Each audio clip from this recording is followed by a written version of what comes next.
గుజరాత్లో కూడా పార్టీ పెట్టుకోమను. మొన్న అమిత్ షా గారిని కలిసి వచ్చింది కదా, అక్కడనే పార్టీ పెట్టుకోమని చెప్పు. ఇప్పుడు కాంగ్రెస్ నాయకులు మేము ఎవరం నువ్వు తిరగొద్దు చేయొద్దు అని అనలేదు.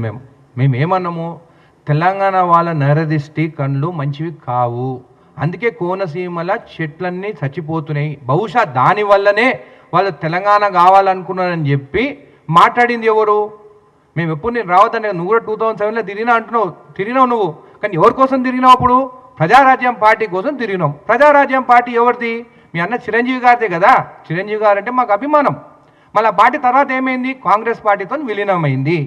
చిరంజీవి గారు రాజ్యసభ టికెట్ ఇచ్చింది కాంగ్రెస్ పార్టీ, సెంట్రల్లో కూడా స్టేట్ మినిస్ట్రీ కూడా ఆయనకి ఇచ్చినారు.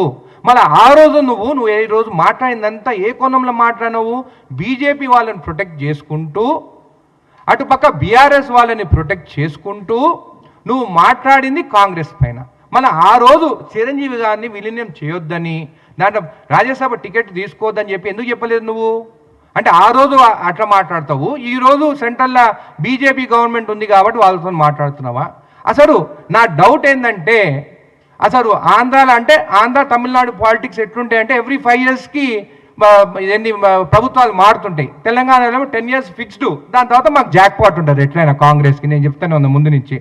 అయితే 5 years తర్వాత ఎట్లా నువ్వు పోతావు? నువ్వు ఎట్లా అక్కడ ఉండలేవు. నేను ఈరోజు చూస్తే కూడా చాలా గ్లామర్గా అనిపించావు. అంటే నాకు తెలిసి నువ్వు విజయవాడకు పోతలేవు, ఎందుకంటే ఎండలు ఎక్కువ ఉన్నాయి అక్కడ. ఎండలు ఎక్కువ ఉంటే నల్లగా అవుతారు. నువ్వు నల్లగా కాకుండా తెల్లగా ఉన్నావంటే నువ్వు తెలంగాణనే ఉన్నావు. నీ విజయవాడ ఇసిపెట్టుకొని, నీ ఆంధ్రాని ఇసిపెట్టుకొని ఇక్కడికి వచ్చి నేను ఇక్కడ తిరుగుతాను, అక్కడనే న్యాయం చేయలేకపోయినావు. అసలు ఈ 2 సంవత్సరాలు అయింది కదా మీరు వచ్చి, ఈ 2 సంవత్సరాలలో నువ్వు హైదరాబాద్లో ఎన్ని రోజులు ఉన్నావు? నువ్వు డిప్యూటీ సీఎం అయినాక విజయవాడలో ఎన్ని రోజులు ఉన్నావు? అసలు మీ పార్టీ ఒక్కడు కూడా గెలవాలని చెప్పి సరేగా తెలిసింది కాబట్టి అయ్యో అంటే, ఇప్పుడు సినిమా యాక్టర్ ఎట్టుంటారో చెప్తా. మూవీస్ వస్తాయి, ఒక మంచి ప్రొడ్యూసర్ ఉంటాడు, ఇంకొక పెద్ద ప్రొడ్యూసర్ ఉంటారు. ఇప్పుడు రాజమౌళి సినిమాలో యాక్ట్ చేయాలని అందరికి ఇష్టం ఉంటుంది, అంటే పెద్ద మూవీస్ తీస్తారు. అయితే ఈ ప్రొడ్యూసర్స్ కూడా ఎట్లుంటారంటే, ఎవరు ప్యాకేజ్ ఎక్కువిస్తే వాళ్ళ దగ్గరికి పోవాలని ఉంటారు. బహుశా మొన్న అమిత్ షా గారిని కలిసింది దీనికేనేమో, ప్యాకేజ్ మాట్లాడుకొని నేను తెలంగాణకు వస్తానని చిచ్చు పెట్టి కొట్లాటలు పెట్టి కావాలని నరదిష్టి అని కూడా దీనికోసమే మాట్లాడినేమో అని కూడా నాకు డౌట్ వస్తుంది. ఇదే కాకుండా పదే పదే కొండగొట్టుకు పైసలు ఇచ్చినా ఏంది ఇది? మనం తిరుపతికి పోతాం, ఉండిలో పైసలు వేస్తాం, మనం చెప్తామా ఎవరికన్నా ఎంత వేస్తాం అనేది? చెప్తామా మనము?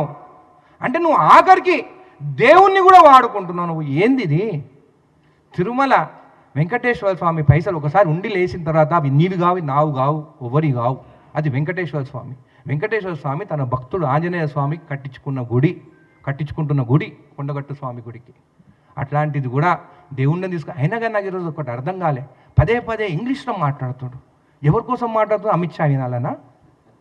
అదే దిస్ అని మాట్లాడుతాడు. ఏంది నువ్వు మాట్లాడేది? తెలుగులో మాట్లాడు, తెలంగాణలో మాట్లాడు. కావాలని మధ్యలో ఇంగ్లీష్ తీసుకొచ్చి national media I will address again later. అంటే నువ్వు ఎవరిని ఇంప్రెస్ చేయాలనుకుంటున్నావు? ఒకటి అమిత్ షాని, ఇక్కడ ఉన్న కేసీఆర్ని. ఏంది నీ మనుషులను కూడా నేను నాలుక జీడండి నా భూమి. నేను ఒకటి చెప్తున్నా, జనవాడ భూమి గురించి నాకంటే ఎక్కువ నీకు తెలియదు. అది మా మక్తా ఊరు. గండిపేట డ్యామ్ కడితే మా భూములే మునిగిపోయినాయి. నిజాం దానికి మాకు 60,000 రూపాయలు ఇచ్చిండు, బాండ్స్ కూడా ఇచ్చిండు. ఒక చెరువు అనేది ఉంటే నువ్వు చెరువులా నువ్వు ఏమి కట్టొద్దు చేయొద్దు, దాంట్లోకి ఎవరైనా పోవచ్చు. చెరువు ఉంటే పట్టాశిఖం ఉంటే కూడా, పవన్ కళ్యాణ్ నీకు తెలుసో తెలియదు, పట్టాశిఖం ఉంటే కూడా చెరువు అది. ఒక పంట వేసుకోవచ్చు, దాంట్లోకి గ్రామస్తులు పోవచ్చు, ఈత కొట్టుకోవచ్చు, చేపలు పెంచుకోవచ్చు, మా ముదిరాజ్ బిడ్డ చేపలు కూడా పెంచుకోవచ్చు. నీకు తెలుసో తెలియదో ట్రెస్ పాసింగ్ కేసు పెడతా అంటున్నావా? అంటే ఒక జర్నలిస్టులు పోయినారు, నేను నిన్న టీవీలో చూస్తాను, పోయింది జర్నలిస్ట్ కూడా నువ్వు స్వేచ్ఛ లేకుంటే ఈరోజు మాట్లాడతావా? నువ్వు ఎట్లా వస్తావు ట్రెస్ పాసింగ్ అంటే? మేము జర్నలిస్ట్ మీరు కూడా నన్ను అడుగుతారు, అంటే మీరు పోయి ఏదైనా వీడియోలు తీయాలంటే మీ పైన కేసులు పెడతారు. మళ్ళీ పాకిస్తాన్ అని మాట్లాడుతున్నావు, అంటే నువ్వు ఏం మాట్లాడాలనుకుంటున్నావు? మళ్ళీ ఎంఐఎం గురించి మాట్లాడినావు. నువ్వు ఏమి రెచ్చగొట్టాలనుకుంటున్నావు నాకు అర్థమైతలేదు. నరదిష్టి అనే తెలంగాణ వారికి క్షమాపణ చెప్తావు అనుకున్నాను నేను ఈరోజు. అసలు నేను ఎవరి ప్రెస్ మీట్ నేను వినను. ఈరోజు నువ్వు మాకు క్షమాపణ చెప్తావని చూస్తే నువ్వు రెచ్చగొట్టి, మీ వాళ్ళకు కూడా రెచ్చగొట్టి కొట్లాటే దారి తీసుకొచ్చేటట్టు నువ్వు మాట్లాడుతున్నావు. అంటే నీ సంస్కారం ఇదేనా అని చెప్పి నేను అడుగుతున్నాను. సరే, మరి 12 ఏళ్ళు ఎక్కడ పోయినావు? ప్రజారాజ్యం పార్టీ పోయినప్పుడు విలీనం కాంగ్రెస్ పార్టీతోనే అయింది. నువ్వు ఎక్కడ పోయినావు? దాని తర్వాత ఎక్కడ పోయినావు? మల్కాజ్గిరి నిలబడదాం అనుకున్నా నన్ను, మరి ఎందుకు నిలబడలేదు? మొత్తం అన్నీ ఓడిపోయినారు. మీ వాళ్ళు అంటున్నారు అనుతటికి నీకు అర్హత లేదు పవన్ కళ్యాణ్ మీద మాట్లాడితే ఇంకో అని. నేను ఒకటే అడుగుతున్నాను, నేను ఫస్ట్ టైం నిలబడ్డా, జడ్చర్ల ప్రజలు నన్ను గెలిపించిండు. నువ్వు ఫస్ట్ టైం 2 ప్లేస్లో నిలబడితే నువ్వు ఎందుకు ఓడిపోయినావు? నీకని ఎక్కువ అర్హత నాకున్నట్టే కదా. ఇంకోసారి మాత్రము నువ్వు ఇష్టం వచ్చినట్టు మాట్లాడి తిరుగు, నీ ఇష్టం ఉన్న దగ్గర తిరుక్కో. ఎవరొద్దంటూ నువ్వు గుజరాత్ పార్టీ పెట్టుకో, మహారాష్ట్రలో పెట్టుకో. గుజరాత్ అంటే నీకు అమిత్ షాని మోడీని చూస్తే భయం ఏమో నీకు, లేకుంటే ఏం ప్యాకేజ్ మాట్లాడుకున్నావు నువ్వు. ఇంతకుముందు చెప్పినట్టు ప్రొడ్యూసర్లు ఎవరు పెద్ద ప్యాకేజ్ ఇస్తే వాళ్ళ దగ్గర పోతాం. నా దగ్గర అయితే అంత ప్యాకేజ్ లేదు, నేను తీసుకొని నా కోసం తిప్పించుకునేదానికి జడ్చర్లలో. నాకు బహుశా తెలిసి జగన్ గారు ఏమైనా ఎక్కువ ప్యాకేజ్ ఇస్తే కూడా అటు కూడా పోవచ్చు. కాబట్టి ఇంకోసారి తెలంగాణ మీద మాట్లాడేటప్పుడు, పిచ్చి పిచ్చి మాట్లాడేటప్పుడు జాగ్రత్త, నోరు జాగ్రత్త అని చెప్తాను. 2 సినిమాలు ఎత్తిపోయినాయి, నువ్వు డిప్రెషన్లో ఉన్నావని నాకు తెలుసు. ఆ ఓజీ మూవీ ఎత్తిపోయే, ఉస్తాద్ భగత్ సింగ్ ఎత్తిపోయే. ఇంకో మూవీ వస్తే కూడా ఎత్తిపోతుందో మంచిగా ఉంటుంది. మేమందరం నీకు మూవీ హిట్ కావాలని అనుకుంటున్నాము, కానీ 2 మూవీలు ఫ్లాప్ అయిన దాని వల్ల డిప్రెషన్లా, అంటే ఎవరు డిప్రెషన్లో ఉన్నా కానీ తెలంగాణ వాళ్ళు మేము సెంటిమెంట్ పీపుల్, ప్రేమతో చూస్తాం. ఆ ప్రేమ కోసం వచ్చినావేమో, ఆ ప్రేమ కోసం ఖచ్చితంగా చూస్తాము. నీకు ఏదైనా కానీ హైదరాబాద్లో ఉండొచ్చు, ఎప్పటికీ ఉండొచ్చు. ఎందుకంటే ఇంకా నెక్స్ట్ దాంట్లో నీకు డిపాజిట్ వస్తుందో రాదో. అసలు ఆంధ్రప్రదేశ్ మీ సీట్లు మొత్తం గెలిపిస్తే ఈరోజు వాళ్ళని వదిలేసి నువ్వు ఇక్కడికి వచ్చి హైదరాబాద్లోనే ఉంటున్నావు. దాని గురించి మనం ఆలోచించు. మొన్న మోడీ గారు వస్తే ఎక్కడ కలిసిండా? నేను అమరావతిలో కలిసిండా, హైదరాబాద్లో కలిసిండా? హైదరాబాద్లో కలిసిండు. నేను ఏదంటే అది మాట్లాడి రెచ్చగొట్టి ఎంటుకలు ఎగరేసుకుంటా, నాకు అన్ని ఎంటుకలు లేవు అనుకోని ఇలాగ ఎగరేసేటట్టు. నువ్వేమని మాట్లాడో, మీది జాగిరా అని మాట్లాడతావా? అవును, తెలంగాణ మా జాగిరే. ఇక్కడ జాగిరాలు కానీ దొరల భూమి, ఇందిరాగాంధీ గారు భూములు సీలింగ్ యాక్ట్ తీసుకొని పేదవాళ్ళకి ఇచ్చిండ్రు. మీరు ఏం చేస్తారా? మీరు ఎవరికైనా భూములను ఇచ్చినారా? ఇప్పుడు ఆంధ్రప్రదేశ్ ఉన్నారు కదా, పేదవాళ్ళకి ఏం చేస్తున్నారు? పేదవాళ్ళకి నిన్న ఒక ఫ్యాక్టరీకి ఎక్కడ పోతే ఒక అధికారం నిలబడితే కాళ్ళ మీద కాళ్ళు వేసుకుని ఆ అధికారంతో will go to Singapore. Modi గారేమో బయట దేశాలు పోతుంటావు, నువ్వేమో విల్ గో టు సింగపూర్.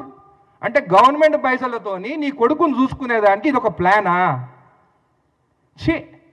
ఇంత చీప్ రాజకీయాలు మేము ఎక్కడ చూడలేదు. మా బ్రతుకు మేమేమో తెలంగాణలో మేము బ్రతుకుతున్నాం.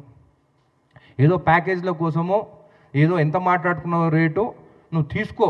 ఎందుకంటే నువ్వు రాజకీయాలకు వచ్చిన తర్వాతనే బాగుపడ్డావు. రాజకీయాలు రాకముందు నీ మూవీలన్నీ ఫ్లాప్ అయితే రోడ్డు మీదకి వచ్చిందని ప్రతి ఒక్కరు మాట్లాడుతున్నారు.